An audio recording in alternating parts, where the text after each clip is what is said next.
Therapy was considered for me at a very young age.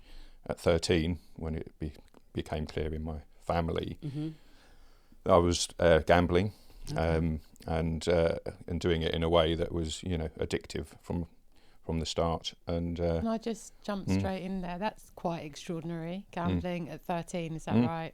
Absolutely. Yeah. Obviously, I managed to find money. Like gamblers like gamblers do. I wouldn't spend my bus pass money and walk 3 miles to school, so that I could, on the way to school, go into a cafe and spend that money for the bus pass in a fruit machine. So whenever I could, I would, work out how I could sort of get that hit, get that excitement, get that sense of control. A lot of people get to a rock bottom, as it were, a lot later in life. Mine was probably around 18. And that's when I first sought help from groups and from a therapist. What did that feel like, those rock bottoms? Just soul destroying. There's nothing left in the tank, and there's nowhere to go with it. I mean, there are so many, obviously, traditional cultural messages and narratives that, to be a real man, you don't cry, or you're not emotional. You're like this or you're like that, and you have to be secure, strong. Muscles. I mean, there is a crisis of masculinity, really, in the culture at the moment. Hello and welcome to A Bunch of Therapists with me, Michaela McCarthy. And me, Dipti Solanki, bringing you stories and insights from inside the therapy room. So this week we have Joel Bild. Extraordinary story. I think it starts with an addiction in childhood, which you really just wouldn't expect. I was quite taken aback by that, and just how things unfolded from there for him, and how it led him to becoming a therapist, but also how it's really shaped his practice. I thought such an interesting story, and I think something that's not spoken about enough, actually. And I think viewers and listeners will be really interested, but also we are talking about more men are training to be therapists. Yeah. I think that's really important. And I think it gives permission for more men to go into therapy. And we talked very much about ideas of masculinity. Yeah, exactly. Yeah. So I think, there's a mixture in his... important episode. Yeah.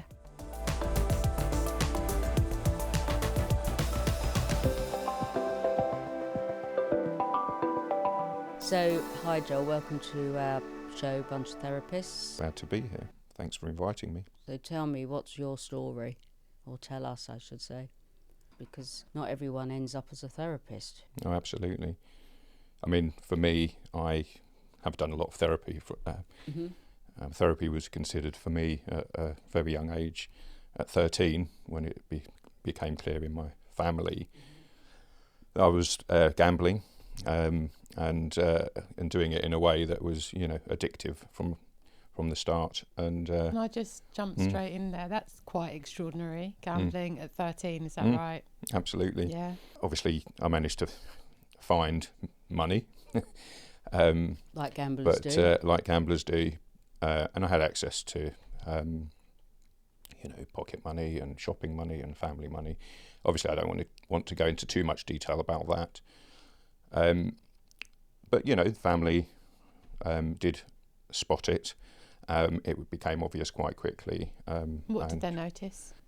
Shopping money, going missing, spending as I say, I don't want to go into too many details, but a few things were noticed, and it became really obvious. And then family therapy was considered, so help was considered, but not everyone in the family wanted to do it. So it was sort of swept under the carpet. Can I just interject, because I'm interested? How did you become exposed to gambling? How did you know how to gamble or where to go?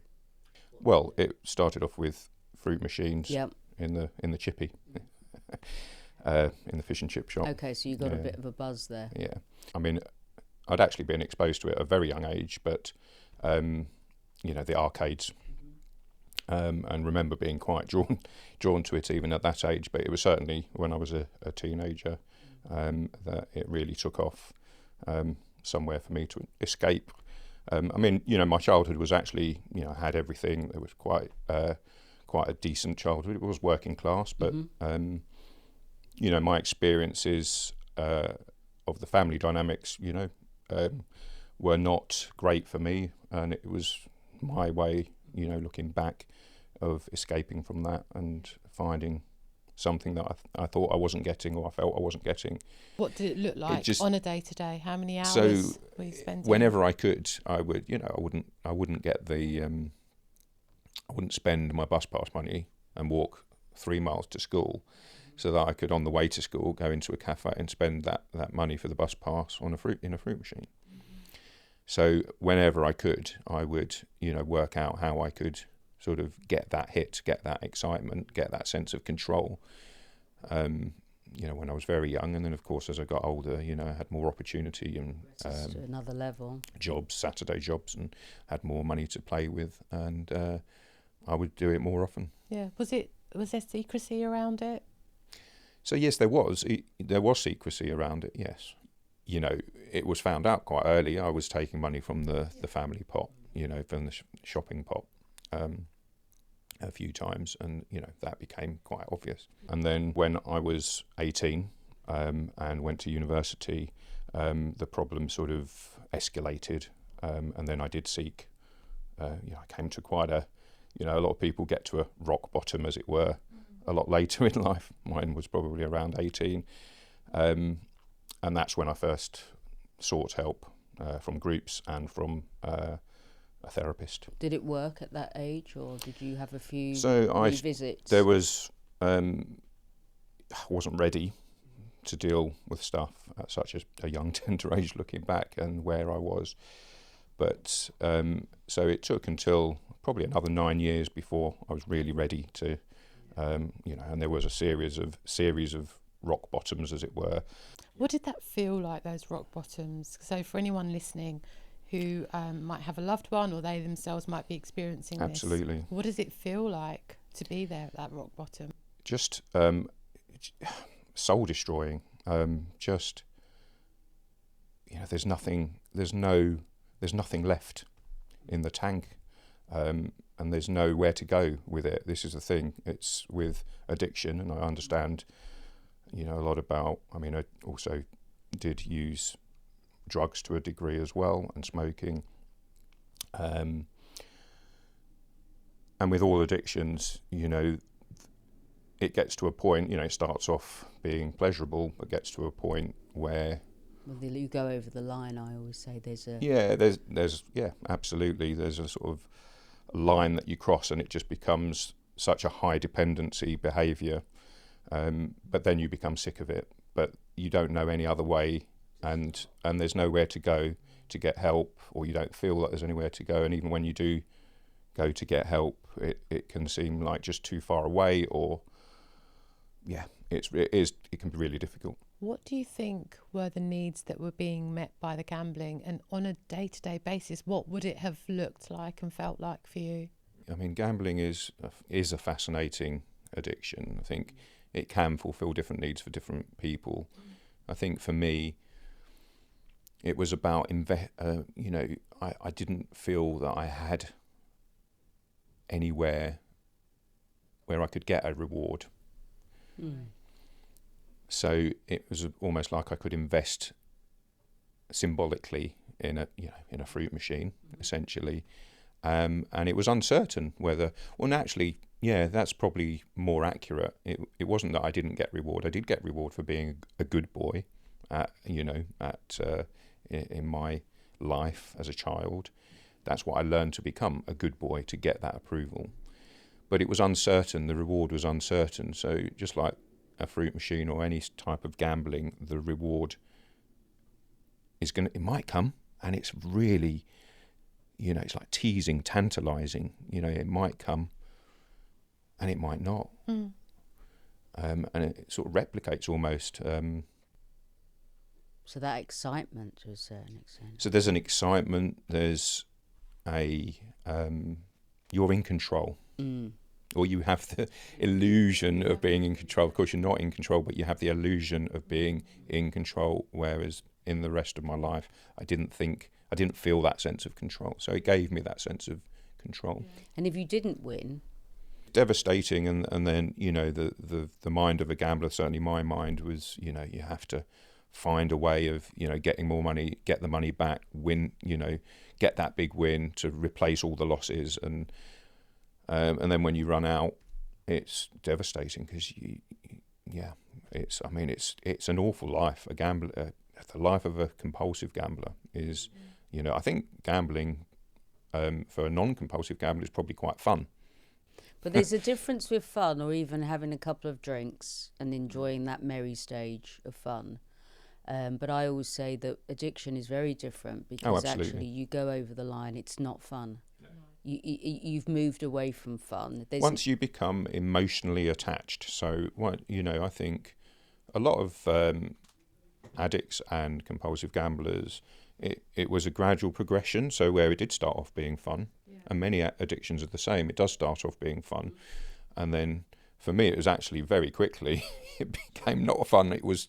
When you stopped gambling, or you were trying to seek help, was GamCare around at that point? No, I mean, I did you know go about Gamblers Anonymous, and that's, you know, that is where, around. and that helped me tremendously to stabilise, really, before I then got much more effective therapy. I'd say all my therapy, I've had a lot of therapy, personal therapy. Obviously, I'm on here talking about therapy. I love talking about therapy.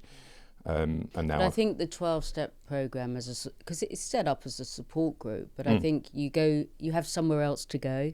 Yes, you've got other people to speak to who can relate to your issues. You know, they say look at the, you know, similarities, not the difference, because it's about really engaging you in getting a sense of belonging.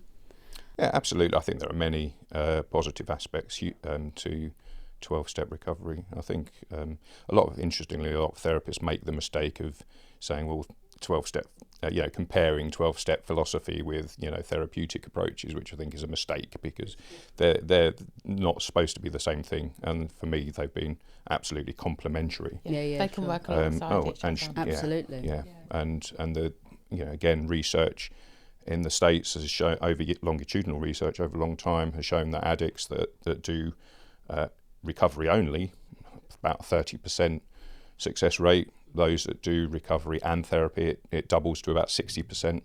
Interestingly, those who do both those and exercise regularly, it goes up to about 90%, which is really interesting. So a good formula there for people. Well, the exercise is still keeping the dopamine going. Absolutely. Because you'll find that when people get clean or sober or stop, they choose exercise because they've got to get something. You know. Yeah. In terms of your therapy as an aid to recovery, what was that journey like? What kind of things did you have to visit? What did you work with? Well, I mean, I realised very quickly I had a very low self-esteem, lack of confidence,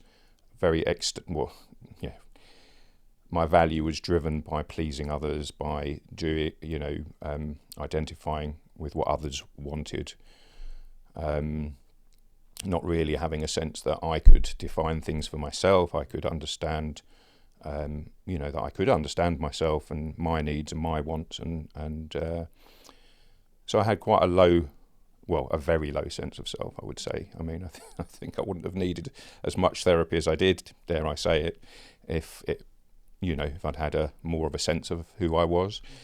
So really my therapy journey was a long-term process of discovering me, discovering who I am, discovering that I am separate from other people, that I have my own values and needs and wants and ambitions, and that I can create the space for myself and trust myself with those.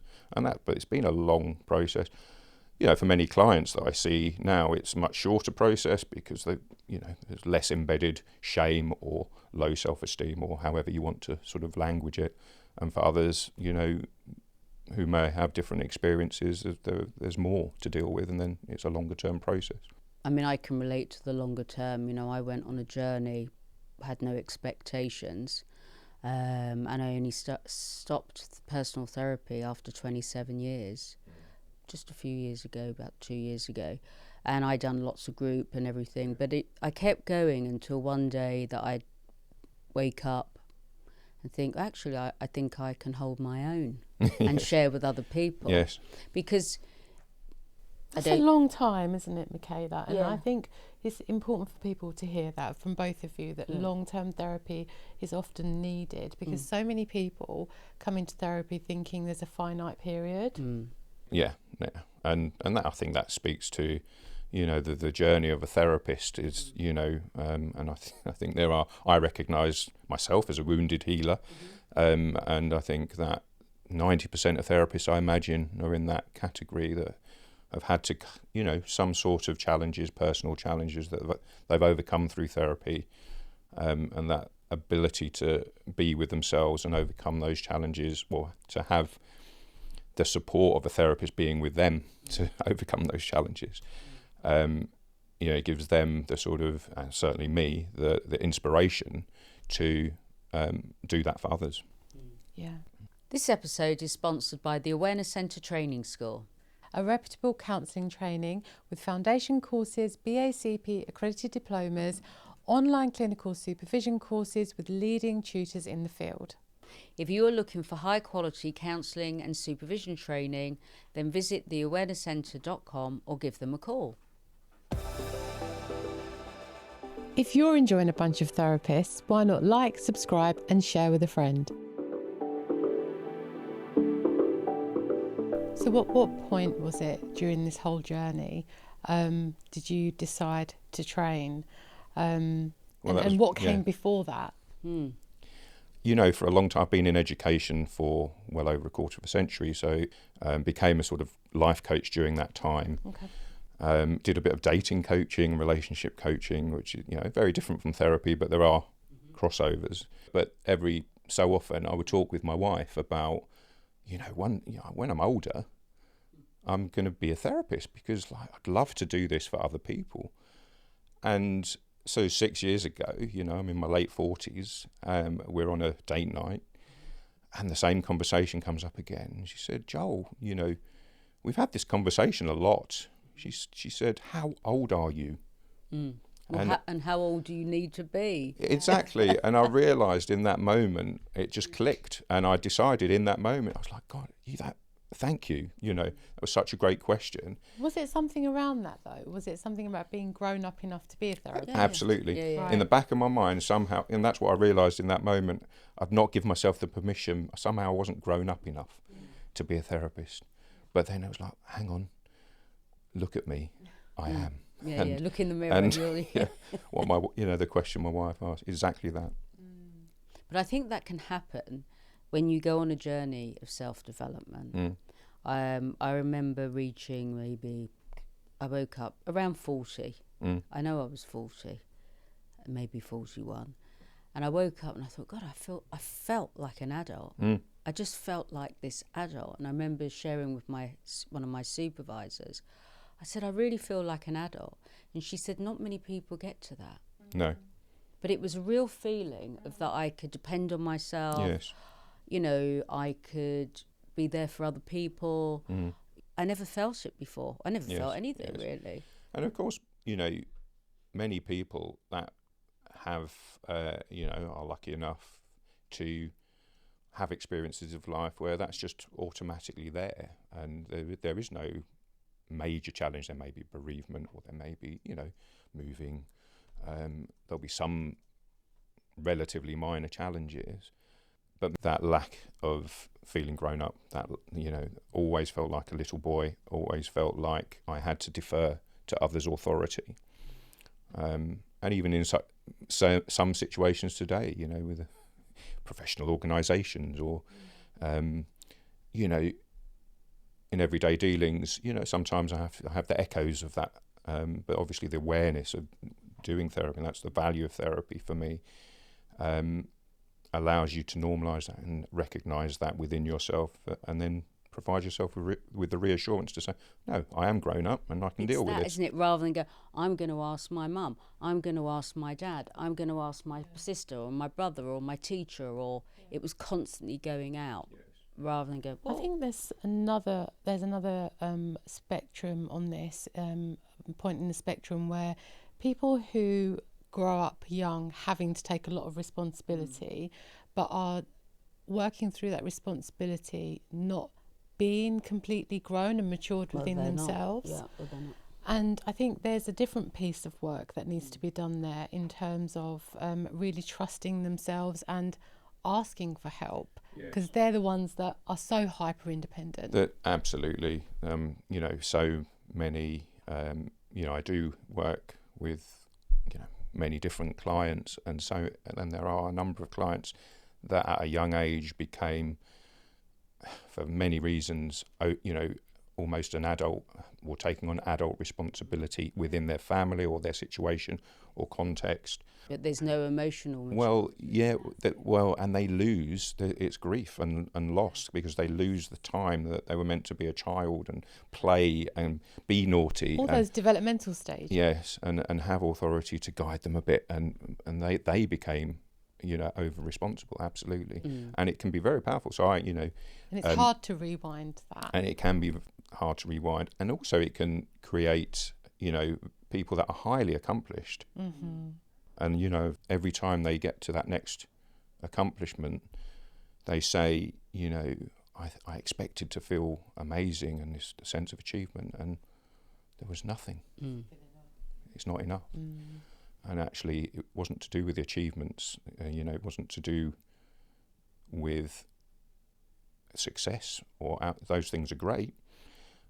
Outward success is great. It was to do with how they felt about themselves. And that's why I think, the longer term therapy, that reparative work, the developmental work, that takes a long time. Yeah. You've got to be reparented, reparent yourself, understand, the little person inside, the adult functioning person. I always say, you need to take them by the hand and bring them with you, because the little person feels the fear. You turn up to a meeting and you go, well, here I am, and then the little person's like, oh God, I don't know if I could do this. Yeah, it's a lovely image, and and I think talks to what you said before about space. I think a lot of therapy is about creating space. It's an external space that helps you to create this internal space within. A lot of anxiety, and a lot of my own anxiety has been around not feeling that I have the space to process things outside and also in my mind. So just having a 50-minute space every week to talk about stuff gives me that space. And a lot of this, with myself, my own experience of therapy and my experience of clients, I often hear the sort of my past therapist voice in my head. I internalise the therapist, so the space, it remains even though when I finish therapy. And a lot of clients have said that, I have this inner therapist that says, oh, it's okay, just work it through. Just give yourself a pat on the back for dealing with it, and reassure yourself that it's not your, learning new skills or whatever the context is. Yeah. That's interesting, because if I listen to that, it's like internalising people in your life that have supported you. Yes. And then you can then support yourself. Yeah. Absolutely. In that same way. Yeah. It's like little gifts from people. Yeah. And of course, being independent isn't about dealing with everything by myself. It's about understanding, what I can deal with, and and where I can ask for help. I have friends that I can recognise. I might have a need to go out and dance, and so I have friends that I can do that with. They probably rubbish at emotional, a deep emotional conversation, but they're great at going out for to a club with. So I can get some needs met by some people and other needs met by others. There's one thing that I'm just sitting here listening to you thinking, okay, we've had quite a lot of male therapists come on our show, which I'm really grateful for, because, it has been predominantly female. Yes. I just wonder for you, do you attract more male clients, because, for what you do, or... Yes, I mean, because I think more men are going into therapy. It's fantastic. I think you're right. I mean, and I'm glad to see there is certainly more male therapists now than there ever was. I've had female and male therapists and have found different support from both. I definitely see, and I'm heartened to see, a lot of men in my practice that are willing to, I think, they probably recognise from my profile, I'm a man and I've gone through stuff and I'm trained and I can help them. So why not? And I think it's much easier to be able to trust a male therapist. But I think there is something really important for some men to see another man, because they may not have had that role model in their life. They may only see a man as being, especially now that we have all it's this the ideas of masculinity. Isn't it? I mean, there are so many, obviously, traditional, cultural, messages and narratives that, to be a real man, you don't cry or you're not emotional. You're like this or you're like that, and you have to be secure, strong. Muscles. I mean, there is a crisis of masculinity really in the culture at the moment. Do you because think? there's I do. Say more about that. I think there's the pressure to be everything. So, there's the pressure to be the man of the past that's going to be strong, and the hunter-gatherer, the traditional idea of masculinity, but also to fit into a global world, to fit into a world that's where things like therapy and emotions are talked about more often, where pressure to be sensitive, to be considerate, to be caring and showing empathy, to have all those other qualities, but have those qualities. And it's like, where do they sit? Yeah, so it's a struggle. I think How it's do actually, you... as I'm talking, I think there's mixed messages. And I think that's where, even struggling now, because I think society gives mixed messages about what it means to be a man. Obviously, you've got the Andrew Tates of the world, I think, are very toxic personally. And there's nothing wrong with being fit and having muscles or anything like that. It's not really about that. There are plenty of masculine, in my view, masculine men that of all physical types, including muscly and including not very muscly, and there are plenty of, and it's up to men to define their masculinity. I think for me, defining masculinity is about understanding yourself, coming back to the therapy, knowing who you are as a man and who you want to be as a man, and having the confidence to be that. So, I have the confidence to show emotions. I have the confidence to have those deeper conversations, to show sensitivity and vulnerability. I've had to. So being in therapy will help men to define their own sense of masculinity, Absolutely. to understand how they want to show up, and moving away from the pressures of what's being blasted out in so many different forms at the moment. We're so, actually being demonised as well. Absolutely. The messages we get, advertising, social media, the way the world is at the moment, it's constant narratives and messages of how we should be. And many of us are caught in the trap of trying to be what we think we should be, what we think is going to impress other people, and forget to ask ourselves, hang on, who do I want to be? Who am I? And who am I? Yeah. That's an interesting question. It's who am I anyway? Which is an important question. And who do I want to be? Because there's a certain amount of freedom and flexibility that I think we all have that we don't realise perhaps in, a lot of our life is about playing roles. And what roles do we want to play? Yeah. And at the moment, I'm not give them a shout out, but the Men's Hub, it's online, it's advertising men therapy, whether you're part of the LGBT community or, heterosexual, it's irrelevant. It's about men's issues, being a man. Absolutely.